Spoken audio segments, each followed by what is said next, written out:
मंदसौर में पशुपतिनाथ मंदिर के पास सहस्त्र शिवलिंग स्थापना से पहले सहस्त्र शिवलिंग की सुरक्षा के लिए 22 दिन से कोलकाता के पुरातात्विक श्रेयान बनर्जी और टीम ने मूर्ति पर वज्र लेप का काम किया है। यह लेप मूर्ति को करीब 25 साल तक सड़न से बचाएगा। शिवलिंग को देख पुरातात्विक की पूरी टीम हैरान है। उनका कहना है कि यह रेयर पत्थर है, आज तक हमने भी इस तरह का पत्थर नहीं देखा। यह शिवलिंग करीब 150 से 2000 साल पुराना है। भगवान पशुपतिनाथ की प्रतिमा की तरह ही सहस्त्र शिवलिंग की यहाँ प्रतिमा शिवना नदी से मिली थी। विशेषज्ञ ऑनिर्बन हल्दर ने बताया कि 2 से 3 नदियों के संगम वाले स्थान पर नदी के पानी के साथ आए छोटे छोटे पार्टिकल से मिलकर इस पत्थर का निर्माण हुआ है। अक्सर इस तरह के पत्थर का निर्माण सरस्वती और नर्मदा नदी के साथ अन्य नदियों के संगम वाले स्थान पर होता है। इसके बाद इस पत्थर को तराश कर सहस्त्र शिवलिंग का निर्माण किया गया है। यह पत्थर बहुत रेयर है, इससे पहले हमने इस तरह का पत्थर नहीं देखा।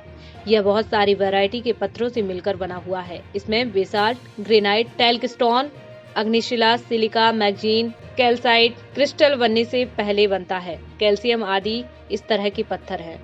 मंदसौर के अष्टमुखी भगवान पशुपतिनाथ की प्रतिमा की तरह ही सहस्त्र शिवलिंग भी शिवना नदी से निकला था। इतिहासकार बताते हैं कि जब औरंगजेब ने आक्रमण किया था तब इन प्रतिमाओं को बचाने के लिए या तो जमीन में गाड़ दिया था या नदियों में दबा दिया गया था ताकि यह प्रतिमाएं सुरक्षित रहें। बरसों तक यह प्रतिमाएं नदियों में दबी हुई रही। अष्टमुखी भगवान पशुपतिनाथ की प्राण प्रतिष्ठा तो कर दी गई, लेकिन सहस्त्र शिवलिंग अब तक खुले में ही रखा हुआ था। अब पशुपतिनाथ मंदिर के निकट सहस्त्र शिवलिंग मंदिर का निर्माण किया जा रहा है। मंदिर के भीतर का निर्माण पूरे होने के बाद यहाँ सहस्त्र शिवलिंग इस प्रतिमा को प्रतिष्ठित किया जाएगा। मेरे ख्याल से ये कम से कम 1500 से 2000 साल पुराना पत्थर है।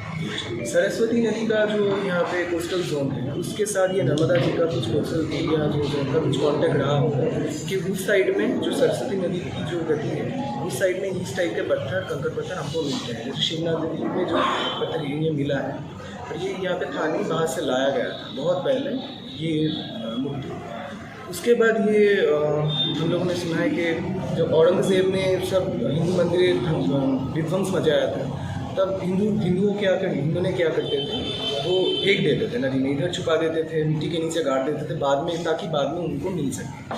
तो पूजा उसके बहुत पहले होता था और ये बना था उसके बहुत पहले।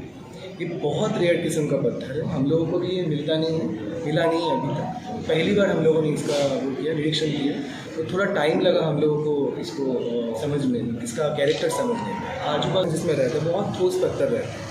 बेसॉल्ट है जो पत्थर तराशने वाले पत्थर होते हैं, जो नर्मदा जी में भी कुछ मिलते हैं। ये हाँ, जब इसकी प्राण प्रतिष्ठा, जो कि मंदिर पहले से बन रहा था, जब इसकी प्राण प्रतिष्ठा की बात आई तब हम लोगों ने देखा कि मूर्ति बहुत अच्छी स्थिति में नहीं है और तो हमने विशेषज्ञों से संपर्क किया था और जिन्होंने भगवान पशुपतिनाथ का वज्रलेप किया था वो अब नहीं है हमारे बीच। तो हमने कलकत्ता से पुरातत्व विशेषज्ञों की एक टीम बुलाई थी और पिछले 1 महीने से वो लोग हमारे साथ काम कर रहे थे। वज्रलेप जो है अभी पिछले दिनों ही पूरा हुआ है।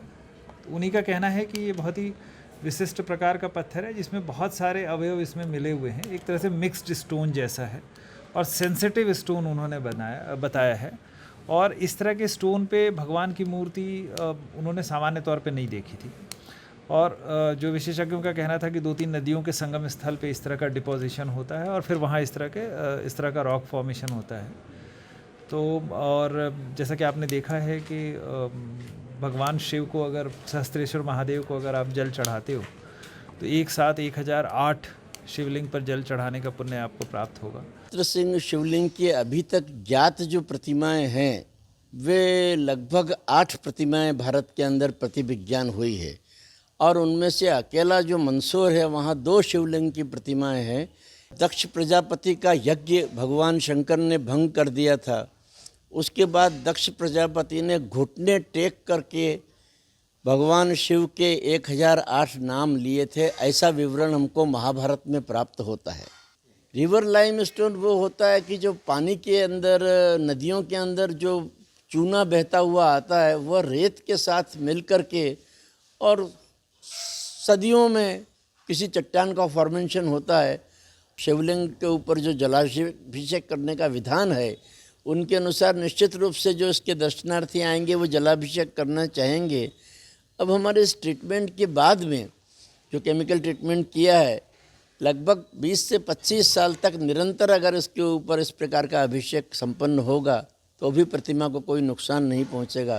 प्रकार का पत्थर शिवना नदी के जो राजस्थान के भाग में जहाँ से शिवना आती है उसके ऊपरी भाग में कहीं कहीं इसके स्रोत दिखाई पड़े हैं।